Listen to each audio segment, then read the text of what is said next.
ધન્ય છે કે તમે માખણ ચોરીની લીલા કરી હે હરી, આ બધું જ ધન્ય છે. એ ધન્ય છે પેલો ઋષિ કે જેણે અમને શ્રાપ આપ્યો.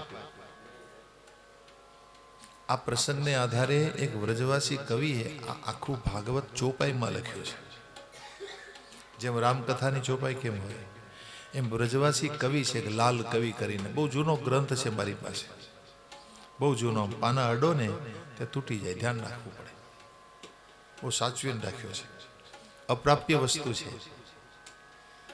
તો મોટા ભાગના દસમ સ્કંદના જેટલા પ્રસંગો છે ને એને આમ ચોપાઈમાં તમે ગાઈ શકો ને એવી રીતે ચોપાઈઓ લખેલી છે. આ એનો છંદ મેં તમને સંભળાવ્યો.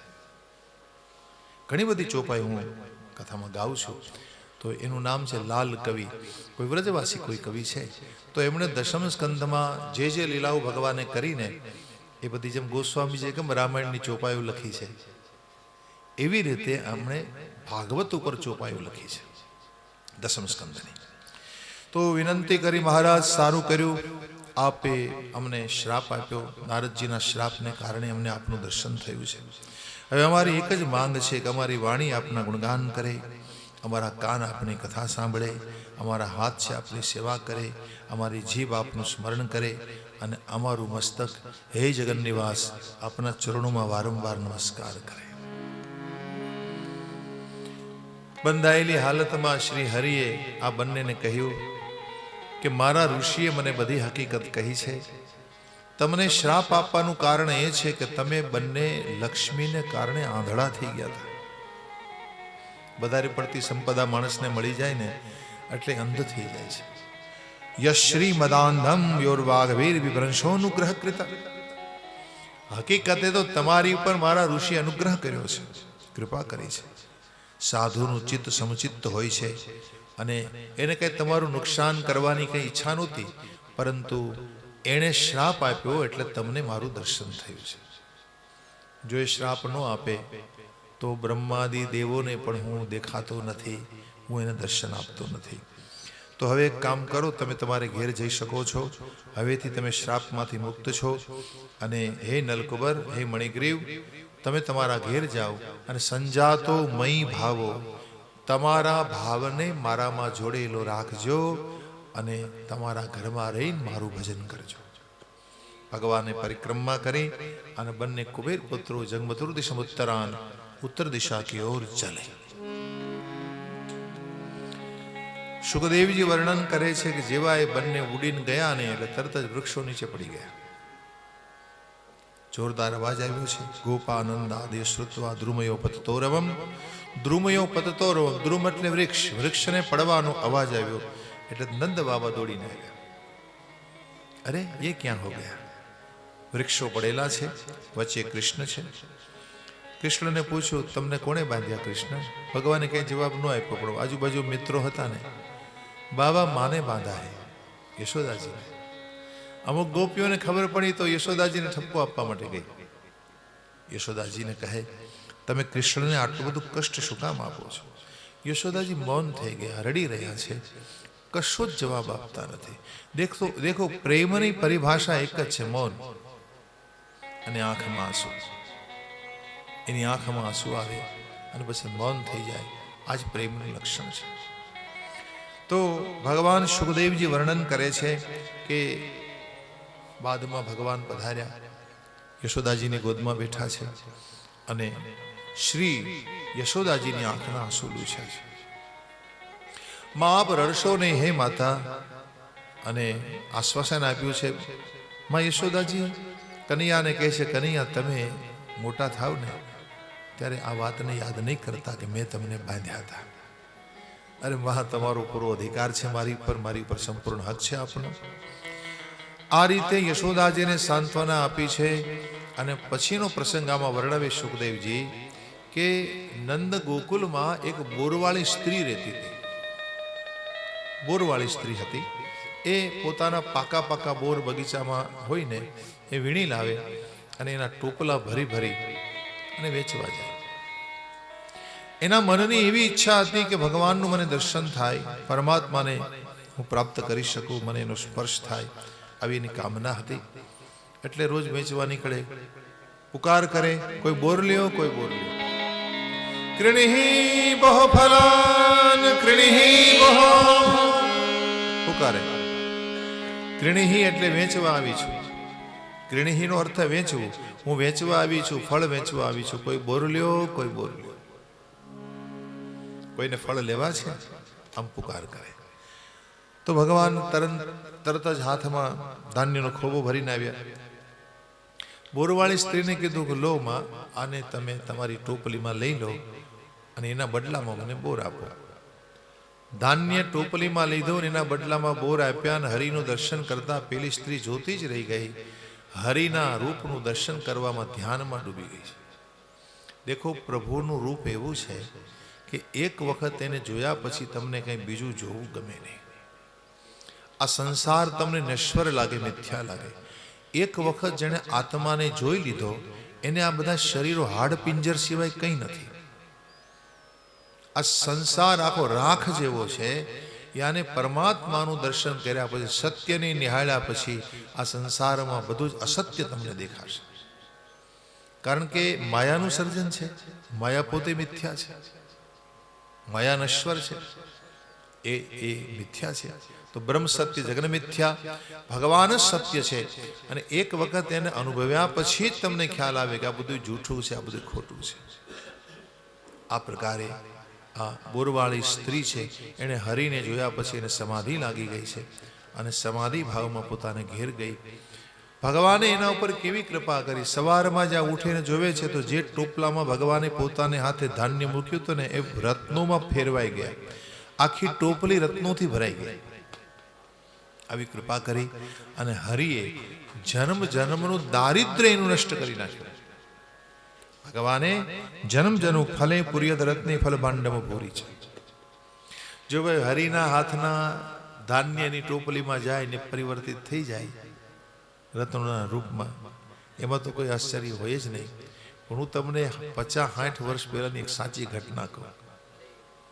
60-70 વર્ષ થયા હશે જૂનાગઢની બાજુનું ગામડું અને એ ગામમાં એક ભૂદેવ નિવાસ કરે કાશીએ ભાગવત ભણવા ગયેલા ભાગવત ભણીને આવ્યા હવે એ વખતે તો ભાગવત ઓછા થતા હતા અને મારે બ્રાહ્મણોમાં ભાગવત ભણે ને એટલે બધું ભણ્યો કહેવાય વિદ્વાનની પરીક્ષા છે ને ભાગવતમાં થાય અમારે એમાં કહેવત છે કે વિદ્યાવતામ ભાગવતે પરીક્ષા વિદ્યાવતામ કોણ કેવો વિદ્વાન છે અને ભાગવત સોંપો એ ભાગવતની વ્યાખ્યા કરી શકે શ્લોકને સમજી શકે અને તમને સમજાવી શકે એ વિદ્વાન તો પોતે ભાગવત ભણીને આવ્યા એટલે કર્મકાંડનું કામકાજ ચાલે થોડું ઘણું ભાગવત કથા તો પેલા ક્યાં કોઈ કરતું લોકોની પાસે કંઈ હતું જ નહીં વરસ દાડે એકાદી કથા થવી હોય તો થાય તો આ મહાપુરુષ ભણી ગણીને આવ્યા અને આ રીતે પોતાનું જીવનયાપન કરે છે જીવન વ્યતીત થાય છે એવામાં એક બે દીકરીઓ એમને ત્યાં જન્મી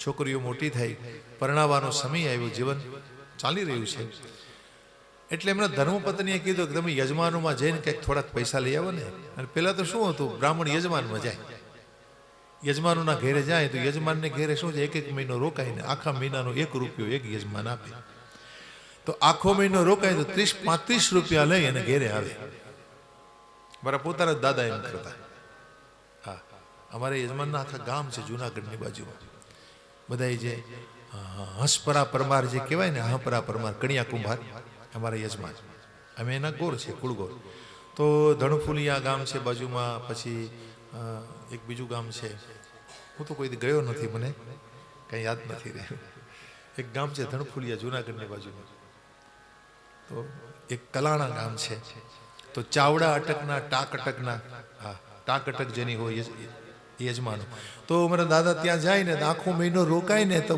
મહિનામાં માંડ 30-35 રૂપિયા ઘરે લઈને આવે આખો મહિનો રોકાઈ ત્યાં પોતે બહુ સારા જ્યોતિષ તો યજમાનનું બહુ સારું એવું કલ્યાણ પણ કરે સત્સંગ કરે એમાંય પાછી અમારી એક પાંખી એક ભાઈ છે ને એ બાજુમાં રહે મંડલિકપુર જેતપુરની બાજુમાં એટલે ત્યાં જાય અને મળેલા પૈસાના અડધા ભાગ કરે 15 રૂપિયા એને આપે 15 રૂપિયા પોતે લઈને આવે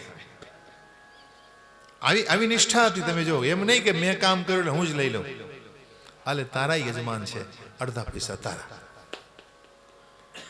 આવા બ્રાહ્મણો હતા આવી નિષ્ઠા હતી તો કંઈ કામકાજ તો કંઈ ચાલતું નહોતું, એટલે યજમાનમાં ફરે ને ફરે યજમાનમાં ભૂદેવ તો ખાલી હાથે આવ્યા, કંઈ પ્રાપ્તિ થઈ નહીં. છોકરીના લગ્ન કેમ કરવા? એટલે ઉપાધિ આવી, એટલે ઉપાધિમાં વિચાર્યું ચાલો ને કંઈક રસ્તો મળી જાય. એટલે ખંભે નાખ્યો ખડીયો, લોટો હોય, દોરી હોય, ભાગવતનું પુસ્તક, પૂજાનો સામાન, અને ખંભે ખડીયો નાખીને આવ્યા વનમાં. જૂનાગઢના જંગલમાં આવ્યા, ગિરનારના જંગલમાં પધાર્યા ને ત્યાં એક સરસ મજાનું આમ નદી વહેતી હતી, ખંડેર જેવું મંદિર હતું, ત્યાં નિવાસ કર્યો, મુકામ કર્યો. રાત્રિ મુકામ કર્યો, સવારમાં વહેલા ઉઠ્યા, સ્નાન કર્યું, ને રોજનો એનો નિયમ હતો ભાગવતનો પાઠ કરવાનો.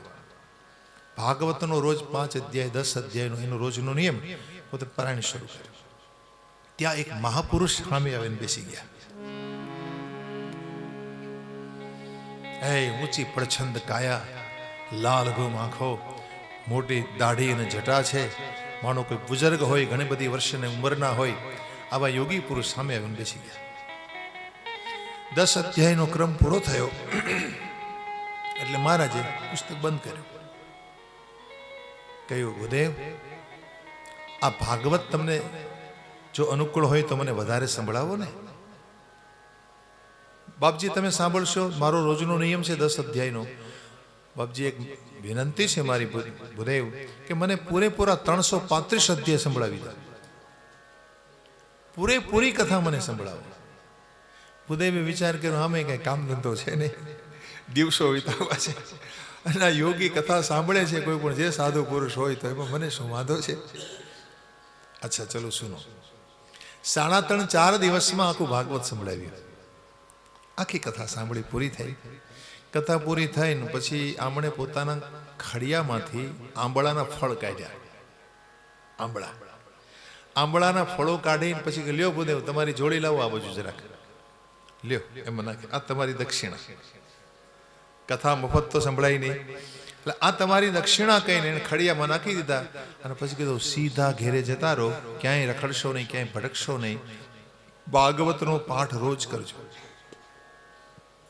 આ ગઈ ઘર, નિરાશા છે કે કઈ મળ્યું તો નહીં, પ્રાપ્ત ન થયું. રાત્રિ વીતી, સવારમાં એના ધર્મપત્નીએ જ્યાં ખડીયો ઊંધો કર્યો ધોવા માટે, મેલો થઈ ગયો તો ઊંધો કર્યો તો રત્નો નીકળી પડ્યા. પેલા જે આંબળાના ફળો યોગીએ મૂક્યા હતા પોતાને હાથે, એ આંબળાના ફળ રત્ન બની ગયા, રત્નોમાં પરિવર્તિત થઈ ગયા. અરે આશ્ચર્ય થયું, અરે આ તમે શું લાવ્યા છો? આ તો રત્ન કહેવાય. એક મહામૂલું રત્ન, મોંઘું રત્ન, વધારે કિંમતનું એક વટાવ્યું, પોતાનું કામ પૂરું થઈ ગયું. એક જ રતન તો ઘણા બધા રત્નો નીકળી પડ્યા. પછી એમ કહેવાય છે કે આ ભૂદેવ દર વર્ષે એ સમયે એ જ ખંડેર જેવા મંદિરમાં જઈને બેસે, અને પેલો યોગી આવીને કથા સાંભળે. સાંભળતી વખતે રડે, એની આંખમાંથી આંસુ વહેતા હોય. અને દર વર્ષે આ ક્રમમાં ભૂદેવનો, આ સત્ય ઘટના છે, હું આપને કહું છું, સત્ય ઘટના છે આ ભૂદેવના જીવનની. દર વર્ષે એને કથા સંભળાવે, અને પેલા આંબળાના ફળો દક્ષિણામાં આપે, અને આખું વર્ષ આમાં એનું વીતી જાય. ઈચ્છિત વસ્તુ એને મળ્યા કરે, જે કઈ મનમાં ઈચ્છા કરે ને બધું મળ્યા કરે. આમ કરતા કરતા ભૂદેવની જિંદગી પૂરી થવા આવી, પણ એને નિયમ ન તોડ્યો ક્યારે. હવે થાક્યા, પગ ચાલતા નથી, શરીરમાં બીમારીઓ આવવા લાગી, ઉંમર થઈ ગઈ. એટલે છેલ્લે જ્યારે એ ગયા ત્યારે કહ્યું, મહારાજ, આ વખતે હું ભાગવત સંભળાવવા તમને આવ્યો છું, હવે કદાચ નહીં આવી શકું. આવતા વર્ષે કદાચ મારું શરીર કામ ન કરે, નહીં આવી શકું. પણ એક પ્રશ્ન મારા મનમાં થાય છે કે આટલા બધા વર્ષોથી મેં તમને ભાગવત કથા સંભળાવી મહારાજ, મેં તમને કોઈ દી પૂછ્યું નથી, આજે પૂછું છું કે તમે છો કોણ? તમે આટલા બધા પ્રેમથી ભાગવત કથા સાંભળો છો મહારાજ, આપ હે कौन? मुझे बताइए, मैं देख रहा हूं आप सुनते सुनते रोते रहते हैं.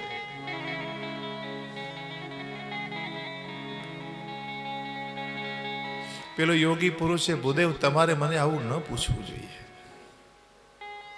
સાધુને આવું પૂછવું એ ઠીક નહીં. અને છતાંય તમે મને પૂછ્યું, મને ઘણા વર્ષોથી તમે ભાગવત સંભળાવ્યું છે, તમારો ખૂબ આભાર માનું છું, લેકિન झूठ तो बोल नहीं सकता मैं. हे भूदेव, હું છું દ્રોણ પુત્ર અશ્વત્થામા. कौन थे ये? ગુરુ દ્રોણના દીકરા અજર અમર છે, આજે પણ છે. અને જુનાગઢ એનું વિચરણ ક્ષેત્ર છે. જુનાગઢમાં એ અવારનવાર આવ્યા કરે છે. એ જુનાગઢ આવે, દામોદર કુંડનું દર્શન કરે, સ્નાન કરે, દામોદરજીનું દર્શન કરે અને પછી એ રોજની મુલાકાત એની અશ્વત્થામાનું વિચરણ છે ને મુખ્ય ભાગે મહારાષ્ટ્રમાં છે. અશ્વત્થામા અહીંયા પણ આપણે બેસાડીએ. અશ્વત્થામા બલિર્વ્યાસ હનુમાન ચ વિભીષણ કૃપ પરશુરામસ્તે સપ્તેતા ચિરજીવિન. 7 ચિરંજીવ છે. तो अस्वस्थामा आपने मेरी कथा सुनी? तो कि हाँ मैंने सुनी, मैंने महाभारत देखा, मैंने महाभारत खेला. અને મહાભારતની કથા જ્યારે આમાં અશ્વત્થામાની કથા આવે એને સાંભળતા સાંભળતા અશ્વત્થામાની આંખોમાંથી અશ્રુની ધારા વહેતી હોય છે. કહેવાનો ભાવ એ છે કે આવા કોઈ અને પછી કહ્યું કે ભાવ જતા રહો તમારે ઘેર, હવે આવવાની કોઈ જરૂર નથી મહારાજ, તમે તમારું શરીર હવે કામ કરતું બંધ થયું છે. પણ છતાંય જ્યાં સુધી જીવો ત્યાં સુધી, પ્રાણાંતે પણ તમારા પ્રાણનો અંત થાય ત્યાં સુધી ભાગવતનો પાઠ કરવાનું છોડશો નહીં. આ યોગીના છેલ્લા શબ્દો હતા. આવું આ શાસ્ત્ર છે મેરે ભાઈ બહેન, આવી આ દિવ્ય કથા છે. તો આવા મહાપુરુષના હાથના આંબળાના ફળો જો રત્નો બની જતા હોય તો મારા ઠાકોરજીના હાથના धान्य છે એ रत्नो થઈ જાય, એમાં નવાઈ થોડી છે બોલા. ये तो अभी की घटना है, 60-70 वर्ष पहला की कथा में आपने समझा. भगवान सुखदेव जी वर्णन करे छे કે જેના જીવનમાં નીતિ હોય છે પરમાત્મા એનું કંઈ બાકી નથી રહેવા દેતો, એનું બધું જ પૂર્ણ કરે છે. નીતિ જેના જીવનમાં હોય, નીતિથી જે ધર્મથી ધંધો કરતો હોય, ભગવાન એની સંપૂર્ણ जिम्मेदारी पोताना मस्तक पर ले छे, एनो उद्धार करे छे, एनु कल्याण थाय ए हरि स्वयं एना माटे उद्यम करे छे. पछी आमां लखे छे के भगवान हवे पोताना भाई साथे यमुनाने किनारे पहोंचे छे. वालुकामांथी घर बनावे, तोड़ी नाखे, वળી पाछा बनावे, आखो दिवस धूळथी रम्या करे. भगवान धूळ धूळ रमे અને બપોરનો ટાઈમ થાય ને એટલે પછી રોહિણી માતા બોલાવવા માટે જાય કે ચલો કૃષ્ણ ક્યાં સુધી રમ્યા કરશો, ભૂખ્યા નથી થયા, હું આપને બોલાવવા માટે આવી છું. તો બંને ભાઈઓ આખા ધૂળ ધૂળ ભર્યા હોય, શરીર ધૂળથી ખરડાયેલું હોય. નામે છોકરાઓ ધૂળથી રમવું ગમે ને, શરીર ધૂળ ધૂળ હોય, માથામાં ધૂળ ભરી હોય. તો ધૂલી દૂસરિતાંગસ્તમ પુત્ર મજ્જન માવહ, આમ ધૂળથી ખરડાયેલા આ બંને ભાઈઓને લઈ આવે છે અને એને શૃંગાર કરાવે, સ્નાન કરાવે. આજે એ બંને ભાઈઓને લાવ્યા.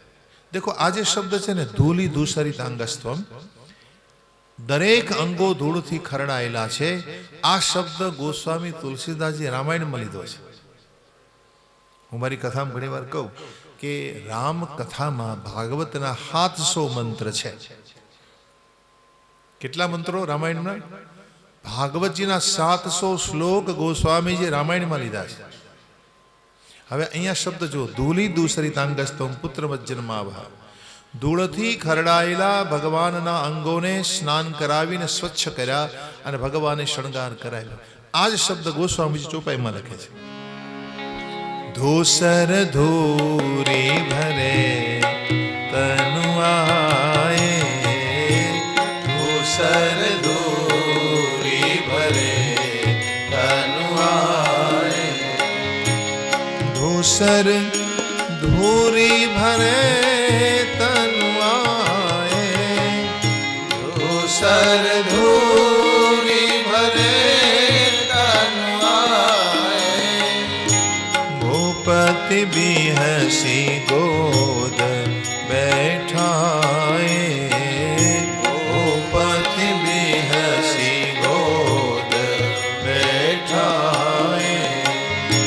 धूसर धूरी भरे तनु आए, धूसर धूरी भरे तनु आए. धूसर धूरी भरे तनु કોણ? રામજી. એમાં કથા એવી છે, બપોરનો ટાઈમ થયો, રામલલ્લાનો હાથ પકડી અને દશરથજી એની આંગળી પકડીને ભોજનશાળામાં લાવે છે. ભોજનશાળામાં લઈ આવે તો એવું સરસ રત્ન જડિત રસોડું છે કૌશલ્યાજીનું. એમાં હોનાની ચોકીઓ પડેલી છે, સોનાની ચોકીમાં થાળ સજાવેલા છે. એક થાળમાં મોતીચૂર, એક થાળમાં મોહનથાળ પડેલો છે, એકમાં જલેબી પડેલી છે, એકમાં ફરસાણની વસ્તુ બધી પડેલી છે. અને આ તો ભાઈ મહારાજાનું રસોઈ ઘર ને, એમાં શું ખમી હોય. એટલે બપોરનો ટાઈમ થયો, રામલલ્લાનો હાથ પકડીને લાવે ને ભોજન સાથે કરીશું.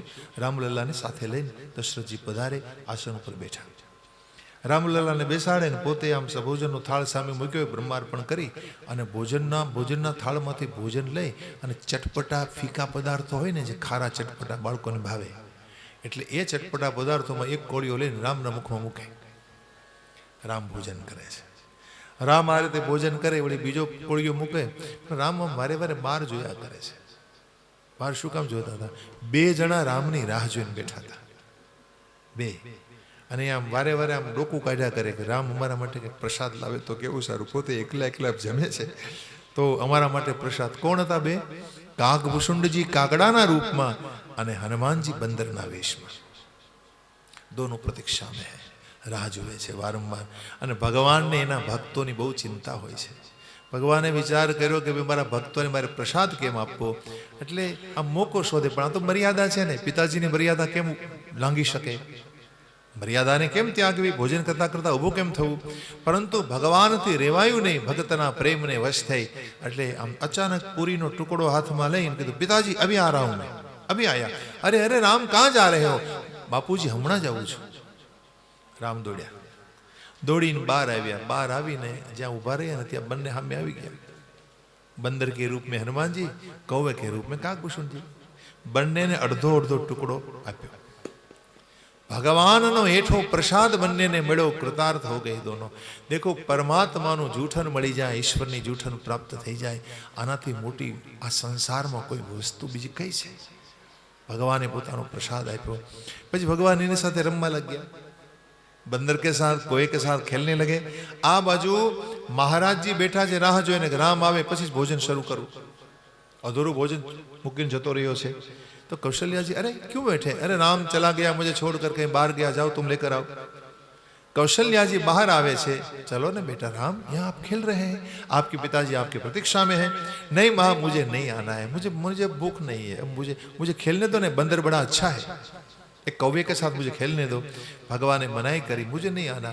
बेटा आपको आना पड़ेगा, आपके बिना आपके पिता भोजन नहीं कर रहे हैं, वो बैठे हैं, आपको आना ही पड़ेगा. नहीं माँ, मुझे नहीं आना.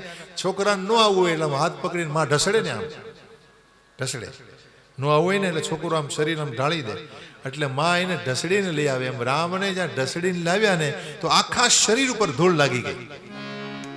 ફરસમાં પડેલી ધૂળ હતી જે એ શરીર ઉપર, કેશમાં, મુખમાં, હાથમાં લાગી ગઈ.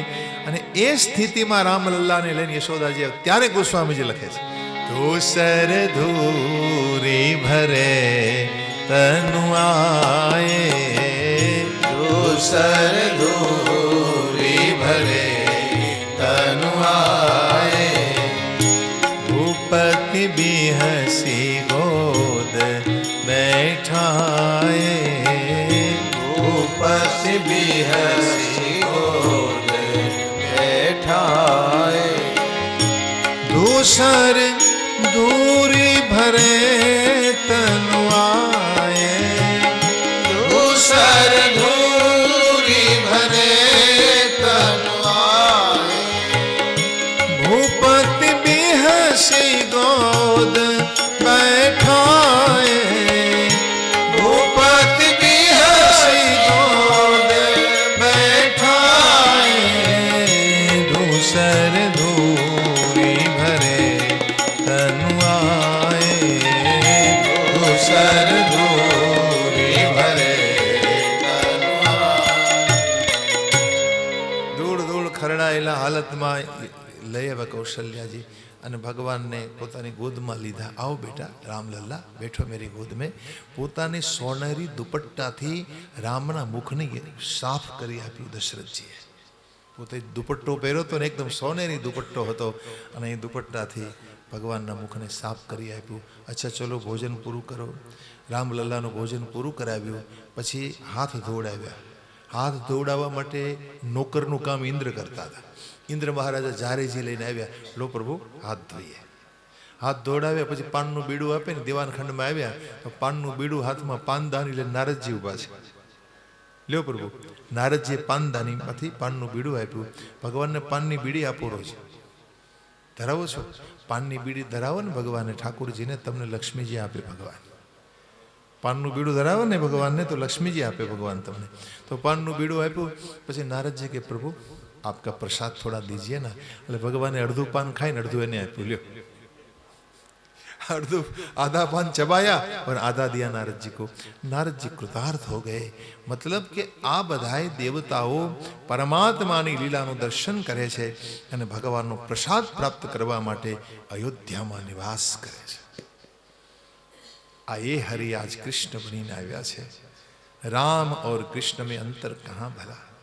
આજે ધૂળથી ખરડાયેલું હરિનું શરીર, એને માતાઓએ સ્નાન કરાયું, શૃંગાર કરાયો. ત્વમ ચ સ્નાતઃ કૃતાહારો વિહરસ્ય સ્વલંકૃત. સુંદર વસ્ત્રો પહેરાવ્યા. અને પછી યશોદાજીએ કીધું કે બેટા તમારું જન્મ નક્ષત્ર છે આજે, એટલે તમારે હાથે પૂજા કરવાની છે. ગુરુ બાપા આવી ગયા છે અને પૂજા કરાવી. ભગવાનને પૂજા કરવા બેસાડ્યા. પછી નક્ષત્ર દેવની પૂજા કરીને પછી યશોદાજી હાથમાં એને દક્ષિણાના પૈસા મૂકીને કીધું લ્યો તમારે હાથે દક્ષિણા આપો. યશોદાજી રામચંદ્રજીને, યશોદાજી ભગવાન કૃષ્ણને દેતા શીખવે છે, દાન આપતા શીખવે છે. મા બાપ હોય ને એ છોકરાઓને આપતા શીખવે. બીજાને આપતા શીખવો, લેતા નહીં.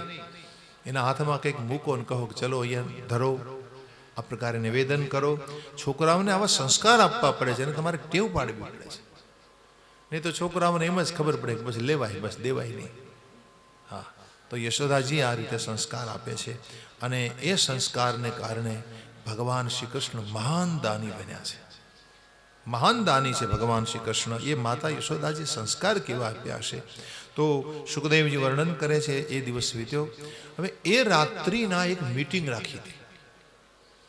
મંત્રણા હતી કઈ તો કે મંત્રણાનો વિષય હતો કે જ્યારથી કૃષ્ણ આપણા નંદા વ્રજમંદિરમાં પધાર્યા છે, વ્રજમંડલમાં, વ્રજ 84માં, ત્યારથી ઉત્પાતો બહુ થઈ રહ્યા છે.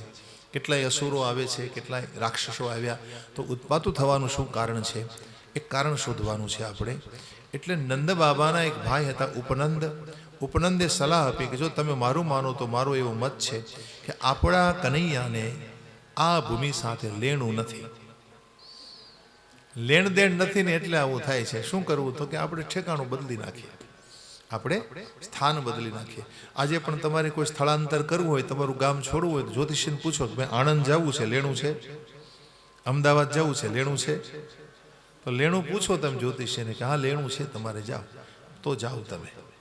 જ્યોતિષમાં ખબર પડી જાય કે ક્યાં શહેર સાથે, ક્યાં અક્ષર સાથે, ક્યાં વ્યક્તિ સાથે આપણું લેણદેણ છે. અને લેણદેણ હોય ને ત્યાં જવું જોઈએ કે જેથી આપણને નુકસાન ઓછું થાય અને ફાયદો વધારે થાય. તો લેણદેણ નથી, ક્યાં જવું? તો કે વૃંદાવન બાજુમાં છે, વૃંદાવનમાં જતા રહીએ. ભગવાનને બહુ ખુશી થઈ વૃંદાવનમાં જવાની વાત સાંભળીને અને ભગવાન વૃંદાવન પધારે છે. વૃંદાવનમ સંપ્રવિશ્ય સર્વકાલ સુખાવહં તત્ર ચક્રુર્વ્રજાવાસમ શકટેરર્ધચંદ્રવત. સામગ્રીના ગાડાઓ ભરવામાં આવ્યા છે અને પોતપોતાના સરસામગ્રી, સરસ સરંજામ લઈ અને બધા પધાર્યા છે વૃંદાવનમાં. ગાડાઓને અર્ધચંદ્રાકારે ગોઠવ્યા, પોતપોતાના રહેવાની વ્યવસ્થા કરી અને ભગવાન વૃંદાવન પધાર્યા. જ્યારથી હરિ વૃંદાવનમાં આવ્યા છે ત્યારથી વૃંદાવનની શોભા વધી છે. અને વૃંદાવનમાં જેટલા ઝાડ છે ને એ એક એક વૃક્ષો, એક એક મહાપુરુષ છે. મહાન મહાન ઋષિઓ જેને હજારો વર્ષોથી ભજન કરવું છે એ બધા સમાધિમાં જેને કાયમ રહેવું હોય ને એ બધા વૃંદાવનમાં ઝાડ બનીને બેઠા છે. તમે આજે ગોવર્ધન જાઓ ને, ગોવર્ધન પરિક્રમા કરવા જાઓ તો ગોવર્ધનથી વૃંદાવન 14 કિલોમીટર છે. પરિક્રમા માર્ગમાં તમે આગળ વધો 14-15 કિલોમીટરના અંતરે મોટા ભાગના ગોવર્ધન છે, વૃંદાવન છે, મથુરા છે. તો એ 14-15-20 કિલોમીટરમાં બધું આવી જાય. તો એ વૃંદાવનમાં તમે ગોવર્ધન પરિક્રમા કરવા માટે જાઓ ને તો રસ્તામાં ક્યારેક ક્યારેક તમને ઝાડવા દેખાશે, રોડ ઉપર ઝાડ. તમને એમ થાય કે રસ્તામાં ઝાડવું શું કામ રાખ્યું હશે? ત્યાં ઝાડ કાપવાની મનાઈ છે. કારણ કે ત્યાં રહેલા પ્રત્યેક વૃક્ષ કોઈને કોઈ મહાપુરુષનું સ્વરૂપ છે. દેખો આ જે વ્રજ 84 છે ને, આખી વ્રજ 84 એ ગોલોક ધામનો એક ટુકડો છે. ભગવાન જે ધામમાં નિવાસ કરે છે ગોલોક ધામમાં, એ ગોલોક ધામનો એક નાનકડો એવો ટુકડો છે ને, આ ભૂમિ ઉપર આવીને વસ્યો અને એ ભૂમિ ઉપર ભગવાન અવતરિત થયા છે. દેખો હરિને અવતાર લેવો હોય ને તો હરિ પોતાનું ઘર ભેગું લઈને આવે છે. તમારે ક્યાંય જવું હોય તો ઘર લઈ જાઓ, તમારું ભેગું લઈ જઈ શકો. આપણા માટે સંભવ નથી, ભગવાન પોતાનું ધામ ભેગું લઈને આવે છે.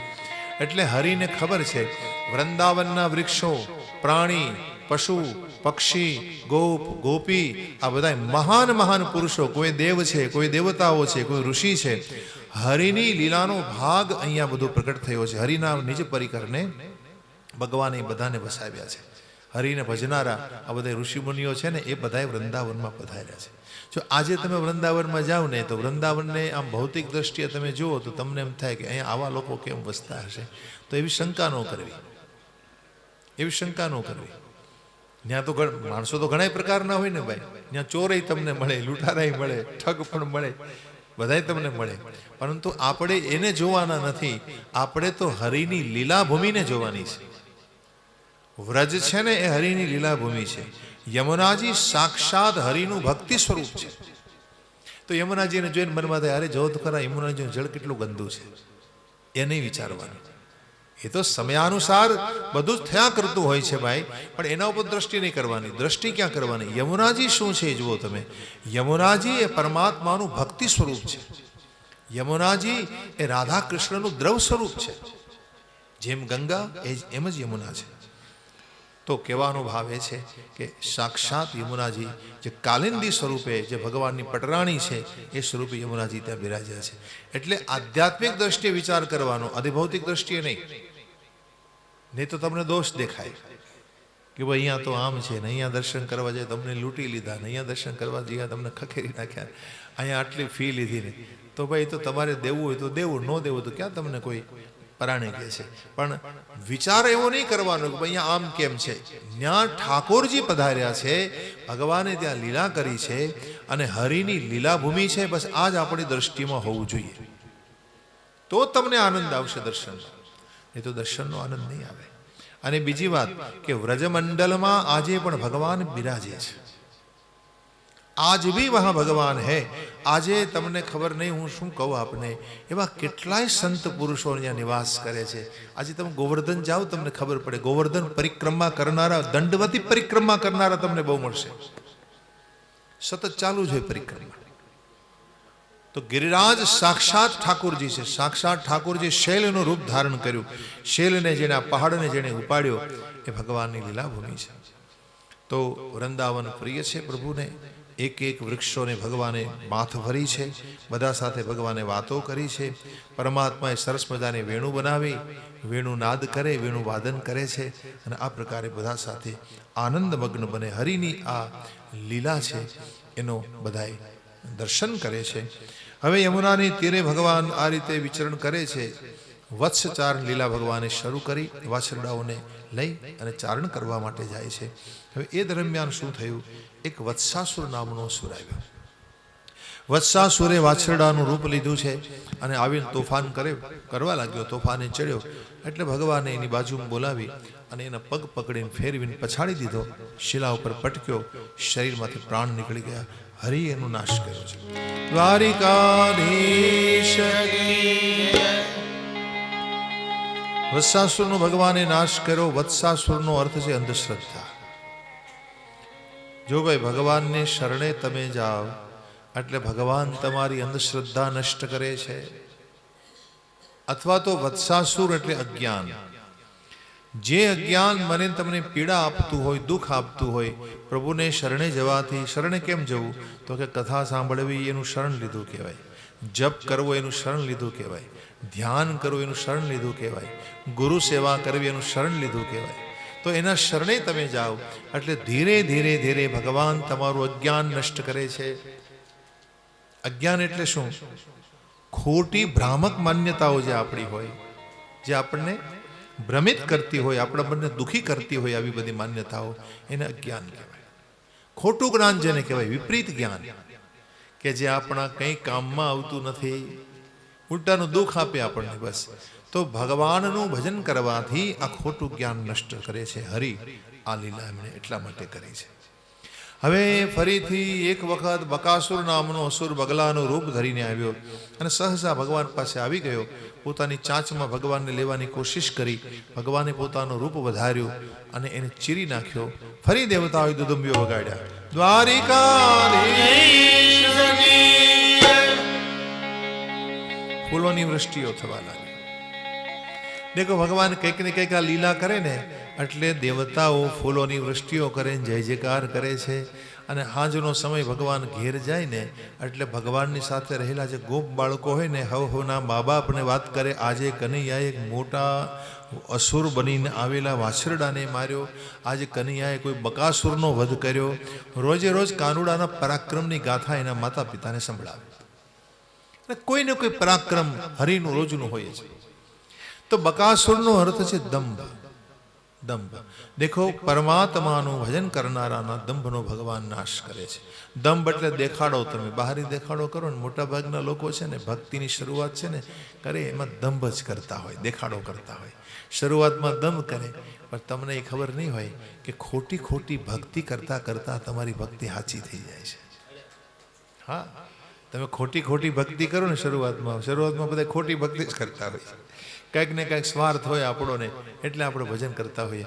ખોટું ખોટું ભક્તિ કરો ને ભજન કરશો, ભજન તમારું સાચું થઈ જાય. કારણ કે હરિનો સ્વભાવ એવો છે કે એને ભજનારાના દંભને એ નષ્ટ કરે છે. એને માટે હું તમને સાચો દાખલો આપી દઉં.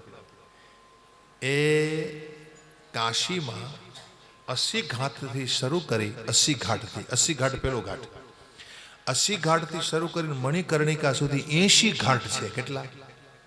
કાશીમાં 80 ઘાટ છે. એમાં પેલો ઘાટ 80 ઘાટ.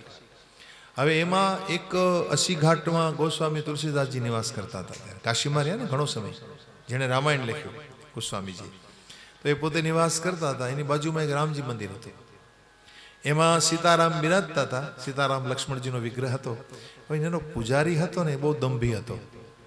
એટલે જેટલા દર્શન કરવા આવે ને એને બધાને છેતરે. કેમ છેતરે? એણે એક ઉંદરડો પાળી રાખ્યો હતો. એટલે ભગવાનની મૂર્તિ પાછળ દર બનાવીને રહેતો હતો. જેવો રાજભોગ ધરાવે પડદો પાડી એટલે ઉંદરડો આવે, પેલું લાડવો કૂતરીને ખાઈ જાય, પછી પડદો હટે, દેખો દેખો રામજીને ખાયા, દેખો. એટલે લોકો પ્રભાવિત થઈ જાય કે અરે આ તો મંદિરના રામજી બહુ પ્રભાવશાળી છે, એ ભોજન ગ્રહણ કરે છે. એટલે આ રીતે એ દંભ કરતો હતો, દેખાડો કરતો હતો કે ભાઈ મેં બड़ा बहुत भक्तिमान हूँ, मेरी भगवान सुनते हैं, मेरे कहने से भगवान लड्डू का भोग आरोगते हैं. આમ બધાને પ્રભાવિત કરતો હતો. હવે વાત ખબર પડી, દિવાનને કોઈ રાજાના કાશીરાજના દિવાન હશે તો દિવાન આવ્યા. દિવાને જોયું કે આ માણસ દંભ કરે છે. કહ્યું આવતીકાલે અમે તપાસ કરીશું કે તમારા ઠાકોરજી લાડુ ખાય છે કે નહીં. જો ખોટા ઠરશો ને તો તમને દંડ કરવામાં આવશે. હવે ક્યાં જાય, શું કરે? આખી રાત્રે ઊંઘ ના આવી. સવારમાં વહેલા બાજુમાં ગોસ્વામીજીની યાદ આવી ગઈ. ગોસ્વામીજી તુલસીદાસજીની પાસે જઈ અને વિનંતી કરી, બાપજી મને ક્ષમા કરો, મારાથી ભૂલ થઈ ગઈ છે, મેં અત્યાર સુધી દંભ કર્યો અને હવે મને સજા થવાની તૈયારીમાં છે. જો હું પકડાઈ જઈશ તો એક વખત મારા માટે ઠાકોરજીને પ્રાર્થના કરી દો ને એ લાડુનો ભોગ આરોગી લે. गोस्वामी कहा भला ऐसे कैसे भगवान आरोग्य लेंगे, ऐसे तो क्या हो सकता है, इसमें तेरा भाव होगा तो भगवान ग्रहण करेंगे. जाओ तुम चिंता मत करो, मैं आ जाऊंगा. બપોરના સમય આવીશ, ચિંતા ન કરો. મોકલી આપ્યા એને. મંદિરે આવ્યા, પૂજા પાઠમાં લાગ્યા છે. બપોરના સમય દિવાન પધાર્યા, ગોસ્વામીજી પણ હાજર છે. અહીં વિનંતી કરે છે, પ્રભુ એક બાર ગ્રહણ કરી લીजिए ને લડ્ડુ, એક ही बार बस मेरी लाज रख लीजिए. તો ગોસ્વામીજી આ વાત વિનય પત્રિકામાં લખે છે. વિનય પત્રિકાના પદમાં ગોસ્વામીજી આ વાતનો ઉલ્લેખ કર્યો છે કે દંબહુ કલિનામ કુંભજ સોચ સાગર સોસો. क्या कहा? दंबहु कलिनाम कुंभज सोच सागर सोचो. दंबहु कलिनाम कुंभज सोच सागर सोचो. ગોસ્વામીજી ભગવાનની આગળ દલીલ મૂકી કે પ્રભુ જેવી રીતે કુંભમાંથી પ્રગટ થયેલા કુંભજ કહેવાય, અગસ્ત્ય ઋષિ કુંભમાંથી પ્રગટ થયા ને, આખા સાગરને શોષી ગયા હતા, આખા સમુદ્રને શોષી ગયા હતા. એમ હે ભગવાન, આ માણસ ભલે દંભી છે, એ માણસ દંભી છે, આખી જિંદગી એને દંભ કર્યો, એના હૃદયમાં તો તમે જ બેઠા છો. ગમે તે હોય, પાપી હોય, પુણ્યશાળી હોય, જ્ઞાની હોય, દરેકના હૃદયમાં એના સિવાય કોઈ નથી. બધાના હૃદયમાં ઈશ્વર છે, તમે જ બેઠા છો. તો પ્રભુ જેમ કુંભમાંથી કુંભજ પ્રગટ થયા, એમ દંભીના હૃદયમાંથી દંભજના રૂપમાં એક વખત તમે પ્રગટ થઈ જાઓ ને. क्या कहा? हे भगवान, एक बार प्रकट हो जाए उनके हृदय में से, बस यही मेरी विनती है आप. और अंत में कहूं, रो रहे गोस्वामी जी और कहा, तुलसी जूठे भगत कर पति राखत भगवान. हे प्रभु, हाचा भगत नी पद तो बधाई राखे, खोटा भगत नी पद राखो तो हाचा. क्या कहा? हाचा भगत नी पद राखे બધા એમાં નવાઈ શું છે? ખોટા માણસની પદ રાખો ને તો તમારી મહત્તા છે. આટલું કહ્યું ને તો થાળમાંથી લડ્ડુ ઉડ ઉડ કર ભગવાન કે मुंह में जाने लगे. दीवान ने ये सब देखा, लाडू उड़ी उड़ीन हरिना मुखમાં જવા લાગ્યા. આ મંદિર આજે પણ છે, એ વિગ્રહ આજે પણ ત્યાં બિરાજે છે કાશીમાં. વહી મંદિર 500-550 વર્ષ પહેલાની આ ઘટના છે ગોસ્વામીજીની હાજરી વખતે.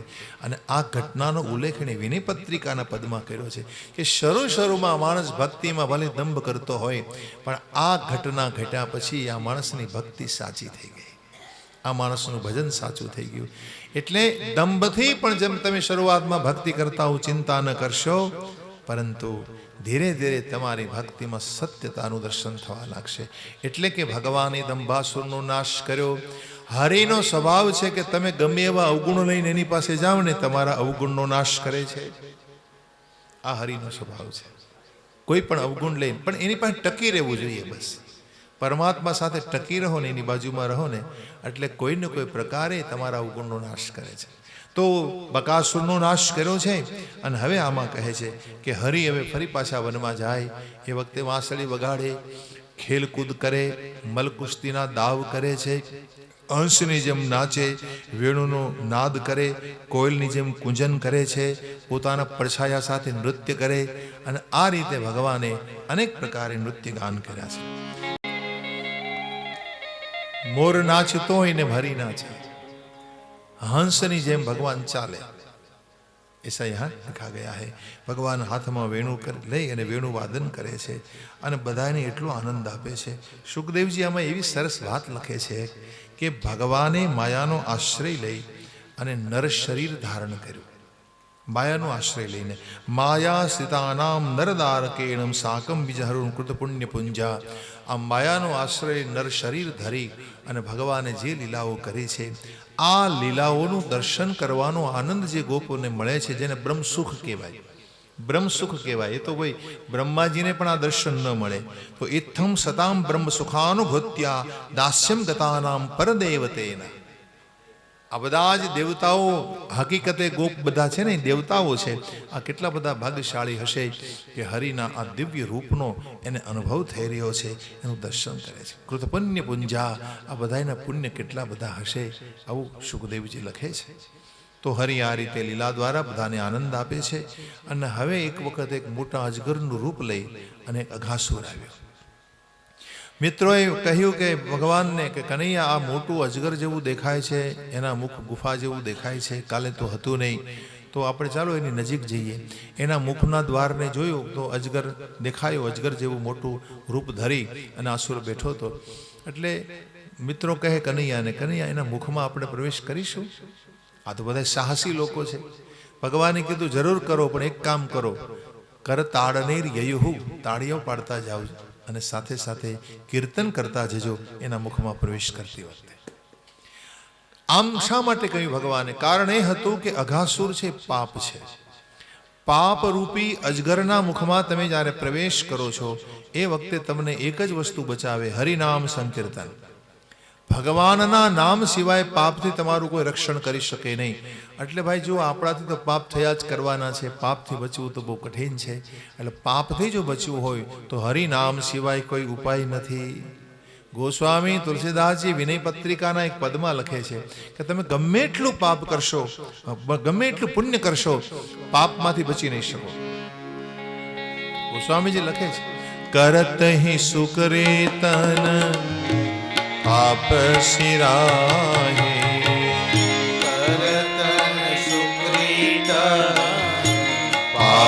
सिराहे रक्त बीज जिमे बाढ़त जाहे रक्त बीज जिमे बाढ़त जाहे धरती एक अघ असुर जालिका धरती एक अघ असुर जालिका तुलसीदास प्रभु कृपा कालिका तुलसीदास प्रभु कृपा कालिका सुमेरु सने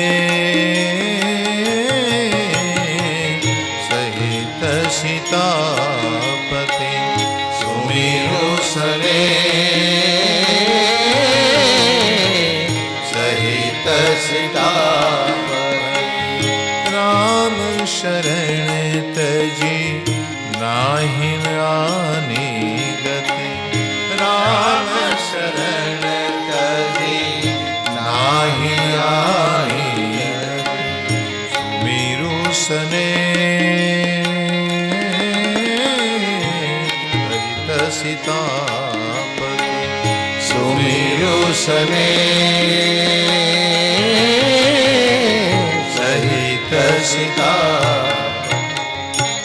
करत ही सुकृतन सुकृत એટલે સત્કર્મો ગમે એટલા કરો પાપથી તમે બચી એટલા માટે નહીં શકો કે તમારી ને મારી બુદ્ધિ સ્થિર નથી આપણી બુદ્ધિમાં સ્થિરતા નથી જરાય આપણી બુદ્ધિમાં સ્થિરતા હોય ને તો જ માણસ પાપથી બચી શકે છે એ કથામાં બેઠા હોય ત્યાં સુધી શાંત હો બહાર નીકળો બુદ્ધિ અસ્થિર થઈ જાય આમ કરી લઉં અહીં જઈ આવું આમ કરવાથી આમ થશે અહીં ફાયદો ગોતી લઉં તો બુદ્ધિ અસ્થિર છે આપણી અને બુદ્ધિ સ્થિર હોય ને ભાઈ તો જ તમે પાપથી બચી શકો ગોસ્વામીજી લખે છે તો પાપ કેવું છે તો કે રક્તબીજ નામના અસુર જેવું છે રક્તબીજ અસુર વિશે તમે સાંભળ્યું છે માતાજીના ચરિત્રમાં કે એના શરીરમાંથી લોહીનું એક ટીપું નીચે પડે એટલે એમાંથી હજારો હજારો રક્તબીજ એના જેવા શક્તિશાળી ઉત્પન્ન થઈ જતા હતા તો રક્તબીજ જીમી બાઢત જાહી પાપ કેવું છે એક પાપમાંથી બીજું એમાંથી ત્રીજું એમાંથી ચોથું પાપની આખી ઝાડ રચાઈ જાય છે રક્તબીજ જેમ રચાયો ને હજારોની સંખ્યામાં એમ પાપની ઝાડ રચાઈ જાય છે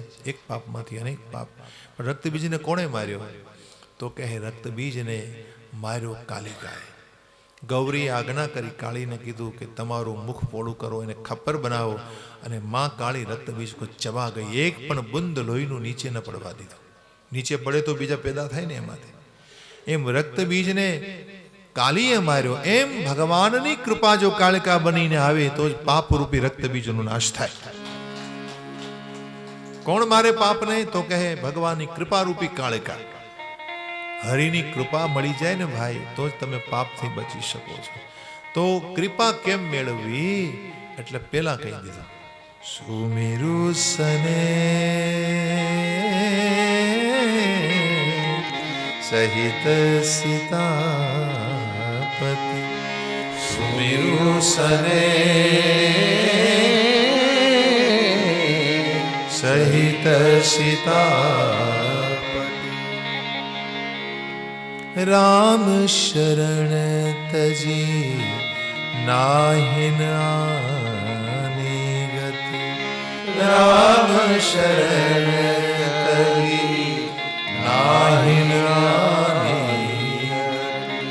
જીવને માટે ભગવાનના શરણ સિવાય કોઈ ગતિ નથી અને એટલે સ્નેહપૂર્વક મારા સીતારામનું સ્મરણ કરો જો ભાઈ બહુ સુમિરન કરો ને તો જ બુદ્ધિ સ્થિર બને ખૂબ સ્મરણ કર્યા કરો અત્યંત સ્મરણ કરો ત્યારે તમારી બુદ્ધિ સ્થિર બને જ્યારે અતિશય તમારું સ્મરણ જેમ સ્મરણ કરતા હોય ને ખબર હોય જેમ જેમ સુમિરન વધતું જાય ને એમ ઘણા બધા વર્ષો સુધી તમારું સ્મરણ ચાલે ને ત્યારે બુદ્ધિમાં ધીરે ધીરે ધીરે સ્થિરતા આવવા લાગે છે અને બુદ્ધિ એવી એકદમ શાંત થઈ જાય બુદ્ધિ પવિત્ર થઈ જાય બુદ્ધિ સ્થિર થઈ જાય અને સ્થિર બુદ્ધિવાળો છે ને પાપ પછી કરતો નથી એ પાપથી બચી જાય તો કૃપા કેમ મેળવવી તો કે ભગવાનની કૃપા પ્રાપ્ત થાય તો પાપ મટે તો કૃપા કેમ મેળવવી તો એના માટે 4 સાધનો શાસ્ત્રોમાં આપ્યા છે પહેલું ભગવાનની કથાનું શ્રવણ બીજું સ્મરણ, ત્રીજું ધૈર્ય અને ચોથું શ્રદ્ધા.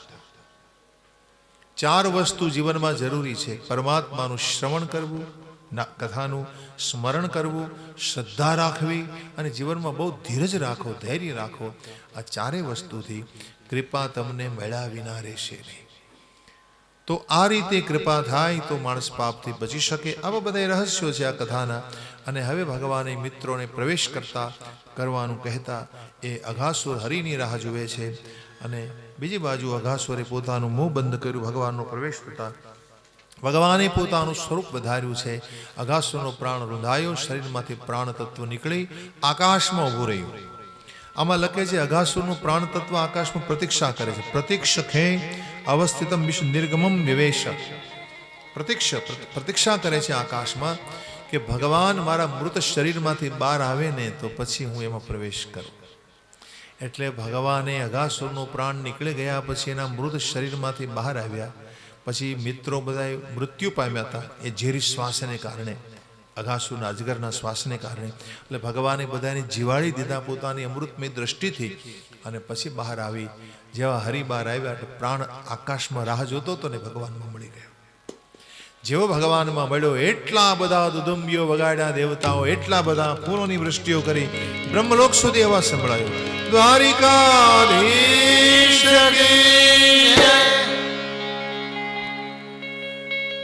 દેવતાઓ તો દુદુંબીઓનો નાદ કરે જ છે, પણ બ્રહ્મલોક સુધી અવાજ સંભળાયો એટલે બ્રહ્માજીને એમ થયું કે આ વારે વારે આ બધું શું થાય છે. એટલે બ્રહ્માજી આવ્યા. બ્રહ્માજી આવીને જોવે છે, પૂછે છે, અરે ભાઈ વારંવાર આમ તો કે ભગવાનની લીલા થઈ રહી છે और એનો અમે આનંદ વ્યક્ત કરીએ છીએ. બ્રહ્માજીને થયું ચલો મેં બી દેખ લો. આ બાજુ બ્રહ્મા જોવા આવે, બીજી બાજુ શું થાય છે. આમાં લખે છે કે ભગવાને અઘાસુરનો વધ કર્યા પછી પરમાત્માએ બધાને એક ઝાડ નીચે લાવ્યા, વડલાના ઝાડ નીચે. અઘાસુરનું મરેલું શરીર હતું ને એ ઘણા વર્ષો સુધી એનું હાડ પિંજર પડી રહ્યું.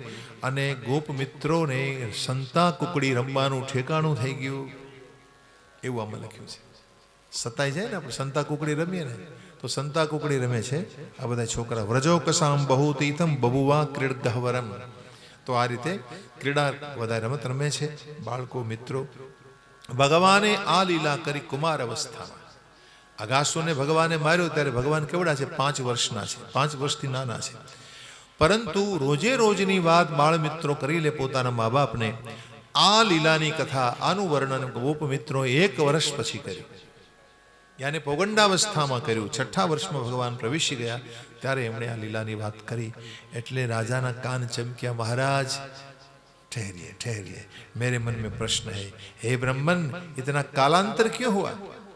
इतना कालांतर, आटલું બધું કાલાંતર કેમ થયું મહારાજ? 1 साल कहाँ चला गया? तो कि महाराज मारे તમને આ કથા સંભળાવી નહોતી પણ હવે કહેવી પડશે.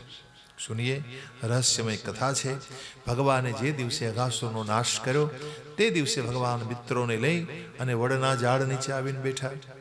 બધાને કહ્યું ચાલો ભાતા ખોલો. બધાય પોતપોતાના ભાતાઓ ખોલ્યા છે. ભગવાને બધાને કેમ બેસાડ્યા? વચ્ચે પોતે પેલા વર્તુળમાં એકદમ નીચા હાઈટવાળા, એનાથી થોડા ઊંચા બીજા વર્તુળમાં, એનાથી ઊંચા ત્રીજા વર્તુળમાં, એનાથી ઊંચા ચોથા વર્તુળમાં. ઉપરથી બ્રહ્માજી જોવે જેમ કમળની પાંખડીઓ હોય ને એમ બધા બેઠા છે. કમળના ફૂલની જેમ વચ્ચે ગાભો હોય એમ ભગવાન બેઠા છે. અને આ રીતે બધાએ પોતપોતાના ભાતા ખોલી અને ભગવાનને આજ્ઞા કરી, ચલો ભોજન કરો. સબ બ્રહ્માર્પણ કિયા और भोजन का आरंभ किया.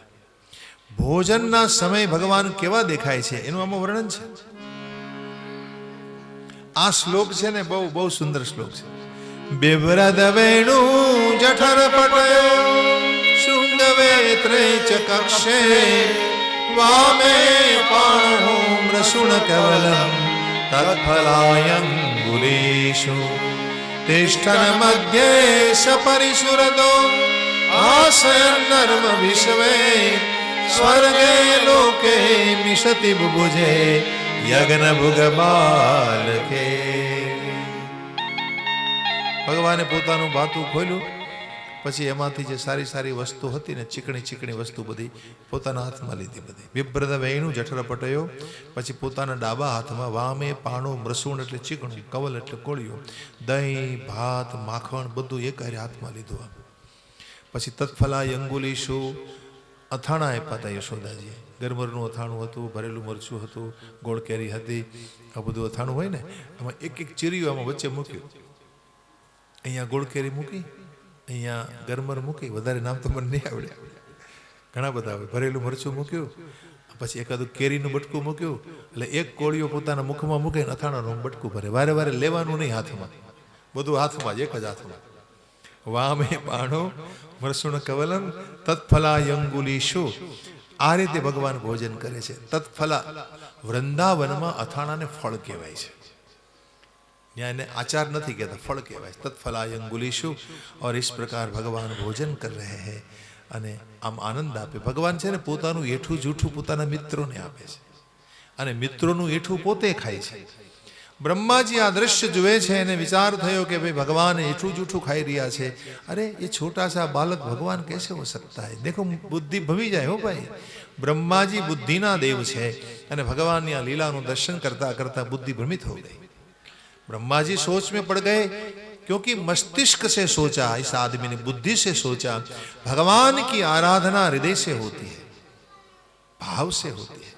जो भाई તમે હૃદય પ્રધાન બનો ને, તર્ક બુદ્ધિથી હરિ ઓળખાતા નથી, પણ જો હૈ ઉસકો સ્વીકારો. ભગવાનની આરાધના છે ને, હૃદય પ્રધાન વ્યક્તિ એ જ સફળ બને છે. પણ આને તો તર્ક શરૂ કરી દીધા. બ્રહ્માજી બુદ્ધિના દેવ છે, તર્ક એ ભગવાન નહીં હો सकते. ચલો મેં કસોટી કરી લેતા હું. ભોજન કાર્ય શરૂ થયું, ભોજન થઈ રહ્યું છે.